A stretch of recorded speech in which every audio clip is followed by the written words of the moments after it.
Okay, good morning everyone, and Chazak Baruch, thank you for joining us on this beautiful Friday morning as we are studying together the holiday of Purim. Megillat Esther, my friends, is really a phenomenal Megillah. It's a book that is, just filled with so many amazing lessons, and it's interesting because it's the only book that doesn't have Hashem's name. Actually, I shouldn't say that. There are two books in the Tanakh that don't have Hashem's name, and Megillat Esther is one of them. Anyone know the other one? What other book doesn't have Hashem's name? I'll let you think about it. Okay, if you want to pause the video. The answer is Shir HaShirim. Shir HaShirim does not have Hashem's name either. But it is a story that's filled with Hashem from beginning to end. And that is the message, that although He's not here, He is here. And although you can't see Him, but He is involved in every step of the way. And one of the themes of Megillat Esther, one of the themes of the story of Purim, is Venahafuch Hu. Venahafuch Hu means, and it was flipped the other way. It was literally, it became a 180. That's a central theme, is the idea of reversal. That it was a reversal from danger to safety, right? Venahafuch Hu. And we see that there is what was supposed to be the worst day of the calendar for us ended up becoming the happiest day of the calendar. And we have many songs about Venahafuch Hu. And it's definitely a theme of the day, is the idea of reversal. Taking something that was supposed to be bad and turning it into good. And obviously there are just simple examples of this. Simple examples, Rabbi Bernstein lists over here, are, as an example, Haman rushes in to try to be first online, 2 a.m. in the morning, to tell the king about the gallows that he built for Mordechai. And he doesn't want anyone, right? It's like Black Friday. It was the first Black Friday. He waits online all night long, waiting, first guy online, so that he can be the first to tell the king about his plan, about killing Mordechai. He already has the gallows built and everything. And Venahafuch Hu, he never gets a chance to ask the king his question, because the king couldn't sleep. And as it turns out, the king had his questions of his own, of what we should do to Mordechai. And so his request never materializes. Venahafuch Hu. Right? Amazing. Just turned around. Another example of Venahafuch Hu is the king asks Haman, what should we do to a man who really I love very much? What should we do, Haman, to him? And Haman thinks he's talking about him. Haman says, well, you should give him the horse and the clothing. And the king says, great, go and do that to Mordechai. Right? Venahafuch Hu. Venahafuch Hu. Right? Turned around. He thought it's for him. It ended up being for his enemy, for the good guy of the story, for Mordechai. Haman goes and builds a gallows on which he thinks Mordechai is going to be hanged on. And then Venahafuch Hu, he ends up getting hanged on those very gallows that he built for Mordechai. Not only that, but Haman actually builds a very tall gallows, 50 feet high to be precise. And the reason he wants it to be high is so that he could enjoy his dinner that night overlooking the magnificent scenery with his wife, seeing Mordechai hanging to his death. And this is Haman's plan. Unfortunately for him, when all that happened the next day with the horse and then Queen Esther pointing to him, Harvona comes in and says to the king, you see that gallows right there? That tall one? Haman built it to hang Mordechai, the good guy that you like. He built it for him. And so because it was so tall, it ended up coming to bite him in the back. And he ended up getting hanged on this very tall tree. So you see, on a very simple level, Venahafuch Hu, many different layers. But I want to share with you today a deeper, very beautiful idea of Venahafuch Hu. He brings over here, Rabbi Bernstein, from the Sefer Yosef Lekach, Rabbi Eliezer Ashkenazi. And he begins by saying that the story actually starts, although if you had to summarize the story, you would start from chapter 5 actually. To summarize the story, you would say, well, there was a guy, Haman, he wanted to kill the Jews, and then he didn't realize that the queen was Jewish, so it ended up he getting killed, right? But the story is so much deeper than that. The story starts 4 chapters before. The story starts in chapter 1. The story, for some reason, begins not with Haman's decree, but it goes back 12 years before the decree. The story goes back to one party night when Ahasuerus, the king, invites Vashti, his wife, to come down to the party. According to our rabbis, he wanted her to come down unclothed to show off his trophy wife. And really, Vashti herself, our rabbis tell us, was a pervert, and she was actually on a regular day she would have come. She would have accepted his request. But that day she was feeling ugly, she was feeling different, and she didn't want to go down there. She was insecure. Well, she refuses to appear before the king. Again, whatever the details are, the story is very clear. She refuses to come down at the behest of the king. So the Megillah tells us that he asks all of his advisors, what should we do? What should we do? What should we do? Vayomer Memuchan. And then this guy Memuchan, he recommends that she be killed. And who is Memuchan? Our rabbis tell us, none other than Haman himself. And why is he called Memuchan? Muchan lapuranut. He had calamity prepared and waiting for him. And that means that he recommends to kill Vashti. And if we're going to apply the words Muchan, what does it mean? He's prepared for calamity. By killing Vashti, he's preparing Queen Esther, who is going to kill him, to be in office. So he's preparing his own death by advising to kill Vashti. He doesn't realize what he's doing. Instead of Vashti is going to be Esther, and you don't know, but Esther is Jewish. So he's preparing his own funeral. But there is, I think, he shares over here a deeper meaning as well. The pasuk says, "Im ala melech tov yetzeh devar malchut milefanav." Look at this, my friends. What exactly is the decree that Haman advises Ahasuerus because Vashti betrays him or refuses to come down? What is the result of this story? Haman advises, "Im ala melech tov," if it pleases the king, yetzeh devar malchut milefanav. Let there go forth a royal edict. V'yikatev b'datei paras u'madai. It shall be written in the laws of Persia and Media. Lo ya'avor. It shall not be revoked. Asher lo tavo Vashti lifnei hamelech Ahasuerus. That Vashti did not appear before the king Ahasuerus. Now, if you actually realize what's being saying over here, Haman is advising, you ready?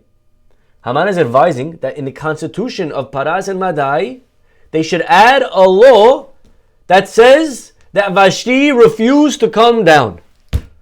Not in a history book, but in the constitution. So the constitution would seem something like this. Every man has the right to bear arms. Every man has the right to remain silent. Vashti can't come to my party. That's what it would look like, which makes no sense. Why should that be a rule? What does that mean? It's a rule. What is it? Vashti's gone. Right? What does it mean Vashti can't come to my party anymore? Vashti's gone. Why should that be a rule in every single textbook? So he explains over here that actually the key word of the sentence is devar malchut. What is a devar malchut? Devar malchut in English is a royal edict. What is a royal edict? And this is actually the key to understanding a big part of the story. Is that Haman is advising the king something very, very new, very novel. Haman's not just advising kill Vashti or get rid of Vashti, whatever version of the story, right? Haman is advising royal edict. The main decree, the main hidush. What does Haman come out with after all of this? People miss the boat.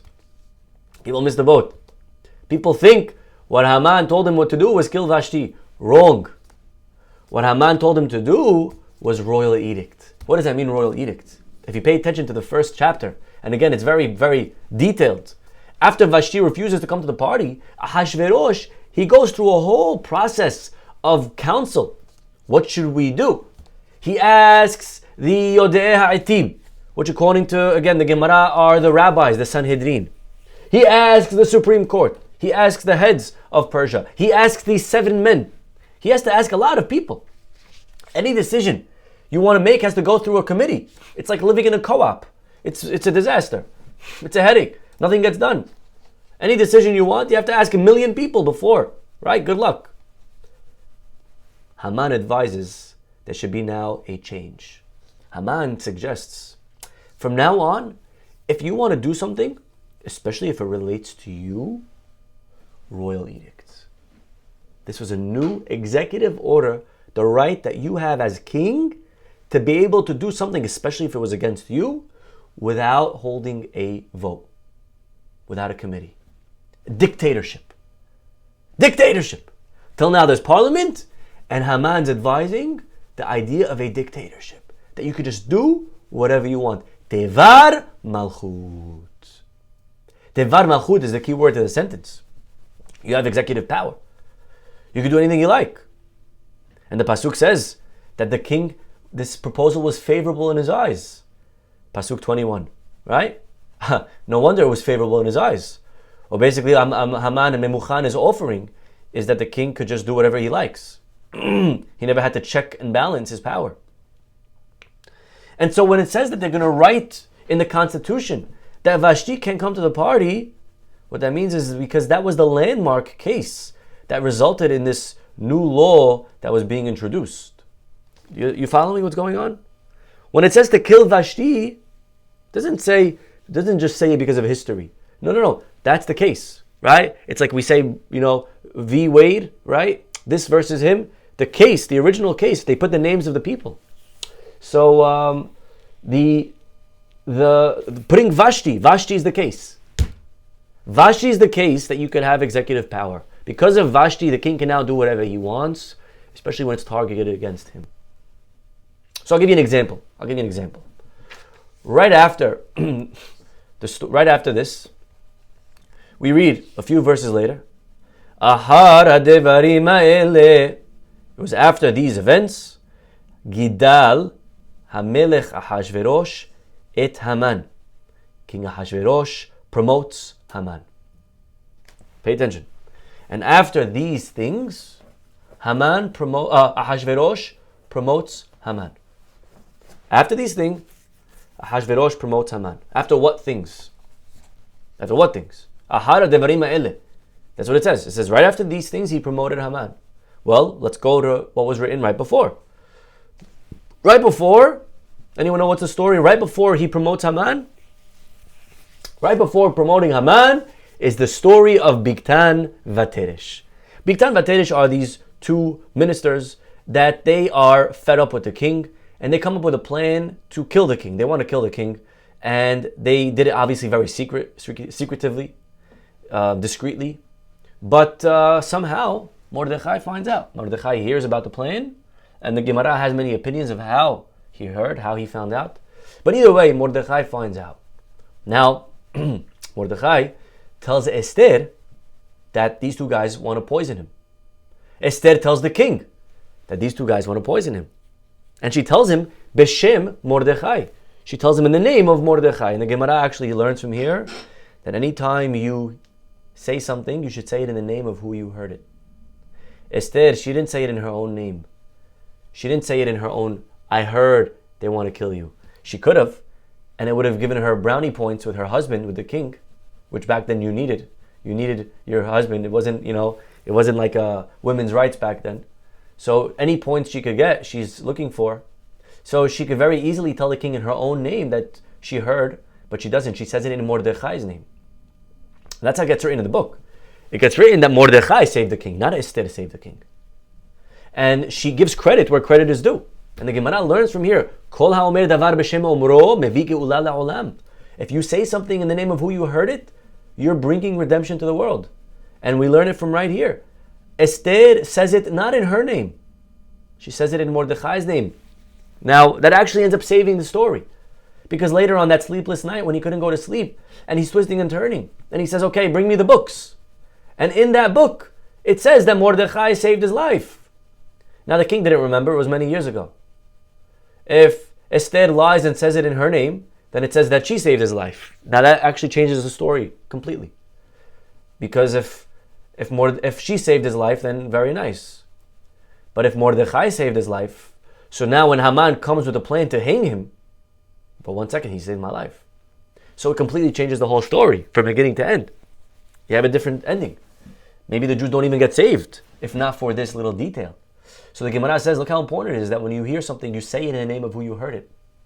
Don't lie, don't take credit for yourself. Now this applies even from a simple concept like a Devar Torah. When you're saying over a Vort, you're saying over a Hidush, who'd you hear it from? Where'd you read it? You have to say where you heard it from. Don't take credit for yourself as if it's your own making up Hidush, that you thought of it. No, that's dishonest, first of all. And you're taking away an opportunity of bringing Ge'ula la'olam. The Ben Ish Chai, I'll just share this with you. It's a cute, nice little caveat, addition. Ben Ish Chai says, when a person doesn't say where they heard it from, that's very arrogant. How do you say arrogant in Hebrew? Write it out. Gimal, Aleph, Vav, Hey. Right? Ga'ava. Ga'ava. Right? If you don't share where you heard it, that's ga'ava, that's arrogant. But if you do share, you're not looking for your own honor. You're looking for Hashem's honor. That's called lishma. That's called altruistic. You're learning Torah altruistically. Which letter of the Aleph Bet represents Torah in its purest form? Which letter from the Aleph Bet represents learning? Lamed. Lamed means lilmod, lelamed, to teach. So if you add the letter lamed to the word ga'ava, equals ge'ula, equals redemption. So whoever says what they heard it from, you're adding the lamed, you're bringing ge'ula to the world. That's what the Ben Ish Chai says. Beautiful addition, beautiful idea. But either way, the Hatam Sofer, there's a famous line of his where he told his students, I don't mind if you say something that you heard from me, not in my name. But please never say something that you didn't hear from me, yes, in my name. Meaning, don't say something that you made up in my name. A lot of times we do that also, right? When we want to do something on Shabbat that's forbidden, or we want to eat something that's not allowed, right? We say, oh, I heard Hacham Ovadia says it's allowed. What do you? Did you really? Right? We make up rabbis because then it gives what we say more credence, more weight. So either way, coming back to our story, Esther tells the king in the name of Mordechai that Bigtan Vateresh wanted to kill him. The king finds out it's true. They killed Bigtan Vateresh, and Ahar hadevarim ha'eleh, and right after this, who gets a promotion? Haman. How does that flow? That's what the pasuk says. And it was after these events that the king promotes Haman. Okay? So the story would look like this. Bigtan and Teresh tried to kill me, the king. Mordechai found out and told Esther. Esther told me. Therefore, Haman gets a promotion. Excuse me? What? How does that fit? The Jew saved your life, you give a promotion to Haman? So to explain what's going on, but we now, actually, if we put in context the Devar Malchut that we spoke about earlier, now it makes a lot of sense. What does the king do to Bigtan Vateresh? Kills them. How do you kill without a trial? What right did the king have? The king found out and he kills them. But how do you kill these two guys without taking them? There's a committee, no? No, there's no committee. Because a few years before, Haman, he put that law of Vashti, V versus V, Vashti versus Vashti, right? A Hashverosh versus Vashti. That was the law that allowed Devar Malchut. That was the law that allowed the king to just do things on executive order without trial. He could just do it as he wished. Wave his wand, wave his finger, kill him. This was the first time that actually Ahasuerus was flexing his power of executive order. And it worked. He killed these two guys. So now it makes sense why Haman gets a promotion. Because whose idea was it that he could be able to do that? It was Haman's idea that he could just do this. He instituted executive order, a royal edict, Devar Malchut. Wow, amazing.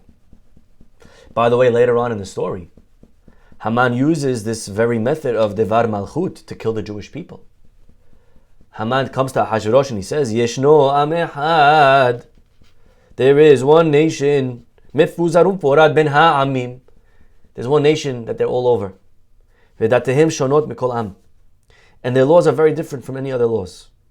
Ve'et dateh ha'melech enam osim. Look what he adds over here, very sneaky guy, Haman. He says, and they're not even keeping your laws. Ve'lamelech en shoveh lehaniham. So you cannot tolerate them, because it's now against you, it's personal.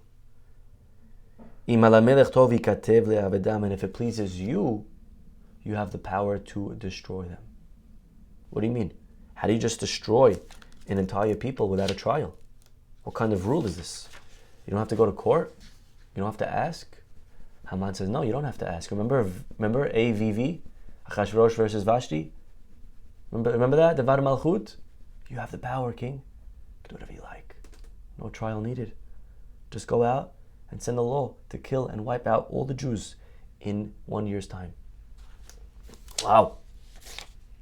So, you see, Devar Malchut is actually a big part of the story.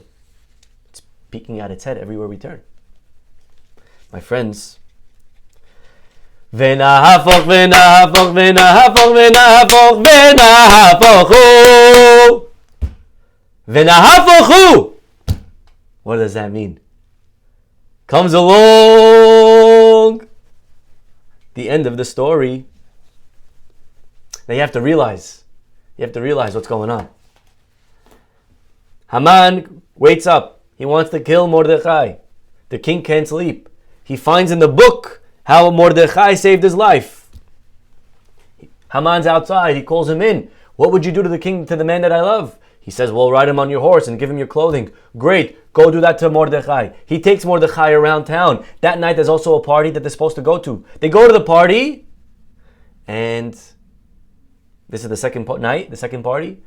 And it's in this party that Queen Esther says, this man Haman wants to kill me and my people. He wants to kill the Jewish people, and I'm a Jew. And all of a sudden Harbonah comes and says, hey, you know that there's a tree that's outside that he wanted to hang Mordechai on. And what does the king say? Teluhu alav. Hang him! And you know what Haman starts saying? Whoa! Time out! What do you mean hang me? Trial! Take it to the committee! And I guarantee you, if it would have been taken to the committee, you know what would have happened? Haman, you know how much pull? He could have talked his way out of it. He would have gotten a lawyer. He would have figured out a way. And the king smiles and says, Devar Malchut, executive order. You don't need a trial. Because there was a man, you, Haman, who taught me, who created a rule that you're allowed to kill without a trial.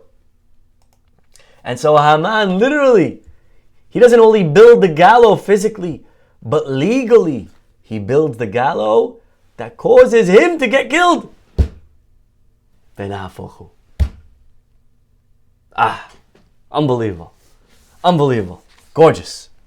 And so, you see, this is another example of Venahafuch Hu, but another deep, full reversal. That Haman's own plan, his own rule, his own legal way of how he thought he's going to kill the Jews, ended up coming to bite him in the back. And there's a few more examples of this. I'll give you just one more example. The letters to kill the Jews. It's not so simple that these letters were to kill Jews. And he says over here, if you read the text clearly, it's actually, you'll realize that there were two different letters sent out. One letter says, Ve'yikatev kechol asher tziva Haman lahashdar penei hamelech, that Haman instructed to the king's ahashdar panim, satraps, to the governors who were over every province, to the officials of every people. You see, the first letter was sent to the higher ups, to the officials, to the mayors, to the governors. And this letter said, in 1 year, we're going to kill, destroy, and exterminate the Jewish people. Very clear, the Jewish people. But the next verse says there was another letter sent out. Patshegen haketav lehinat tendat bechol medina umdina galu lechol amim liot atidim hayom hazeh. That means that there was copies delivered to every citizen. But these copies were a little bit more vague. What did it say? Lihiyot atidim layom hazeh. Be prepared. Something's going to happen on the 13th of Adar. We're not telling you what, but something. Be prepared. Be prepared. You see, 2 letters went out. 1 letter to the higher ups and 1 letter to everyone else. And everyone else had no idea. Everyone else wasn't sure. Okay, I guess we'll be prepared. Not sure for what. And you see sometimes today this goes on. Just come. We're not sure for what. Just come. And everyone knows in the back of their minds what's up. Now later on, when they kill Haman, you realize that to change the king's decree is not an easy thing. How do you change that? The truth is they didn't have to change much. Because all it said was be prepared. Mordechai and Esther didn't have to undo anything. They just had to fill in the blanks of be prepared for what. And so they changed the story to be prepared, and anyone that tries to kill the Jews, you kill them. You see, Haman ends up putting into law the paperwork. He did it. Venahafuch Hu. And all that happened is they flipped it and they put it against him. That the Jews are going to exact vengeance against anyone that tries to kill them. So you see, my friends, this theme of Venahafuch Hu is really very dominant in the story of Purim. And the only question that I want to just end off with today, what's the lesson? Very nice. Very nice. It's very satisfying. It makes me feel good. I like it. As a Jew, I'm happy. But what is the message of Venahafuch Hu? Rav Gedalia Shor explains based on what we said for the last 2 classes, my friends. And I refer you to go back to the 2 last classes, political correctness and Shaul versus Shaul and Esther, King Saul and Queen Esther.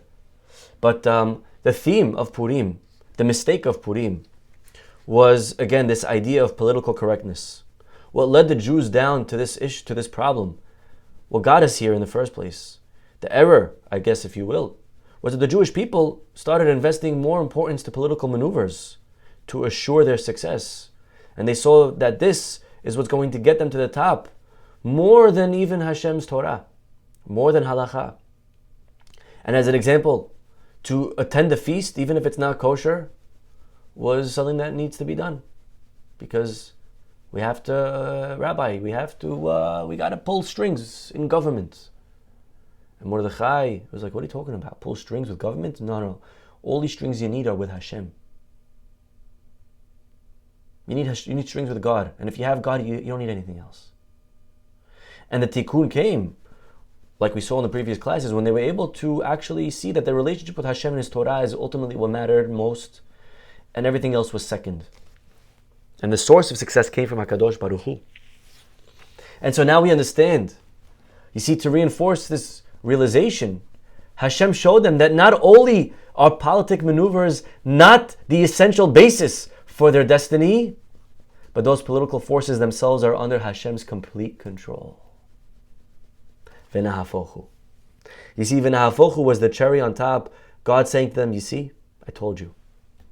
You don't need political correctness. And any political rule, I could take it and turn it.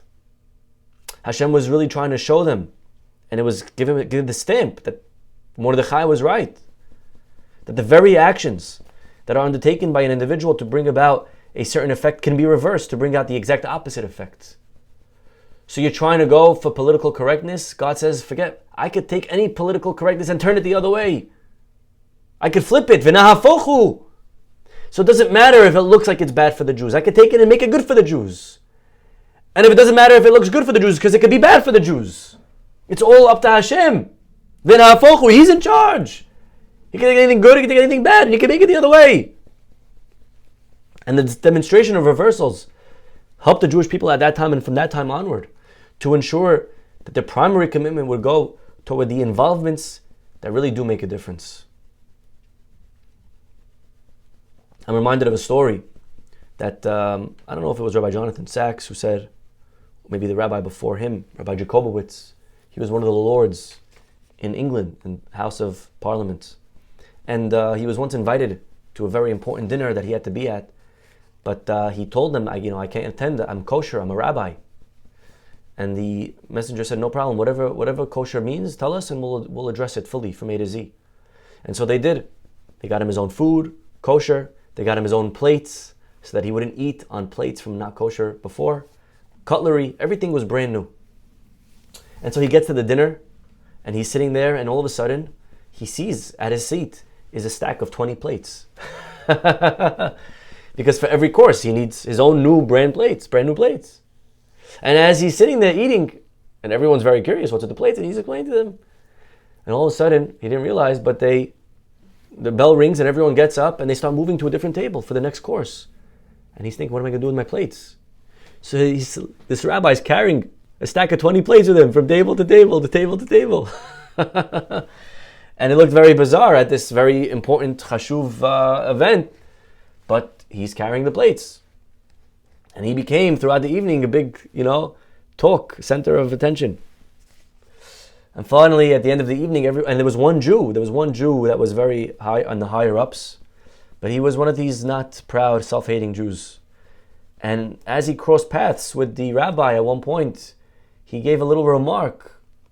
Rabbi, why do you got to make us look bad? Why do you got to look so different? Why couldn't you just be normal once? Just a little remark. Anyways, at the end of the evening, as everyone's leaving, this rabbi on his way out, he's there and he shakes the prince's hand. And the prince, as he shakes the rabbi's hand, he says, "You're the rabbi with the plates." And he says, "Yes." He's like, you mind just step aside and fill me in? What's with the plates? Well, he comes and he's standing there, and as everyone's leaving and the prince is shaking his hands, the rabbi is sitting there and talking for minutes and minutes and minutes about, I don't know what, plates and Judaism. And who's online? This other Jew. And as it's his turn to leave, so he gets to the king, to the prince, and he sees the rabbi is getting some quality time with the prince. So he tries to stick his foot in. And he says to the prince, Your Honor, I'm also Jewish. And the prince looks at him and he says, "You're Jewish. So where are your plates? Where are your plates?" And so, Venahafuch Hu, my friends, we have to realize that we should never worry about what's going to make us look good. What's make us look good is keeping halakha, having our plates, staying committed. And that could be Venahafuch Hu, and somehow that could actually end up being the reason that you get connected to the prince and political pull. And what you thought would make you look normal doesn't get you anywhere.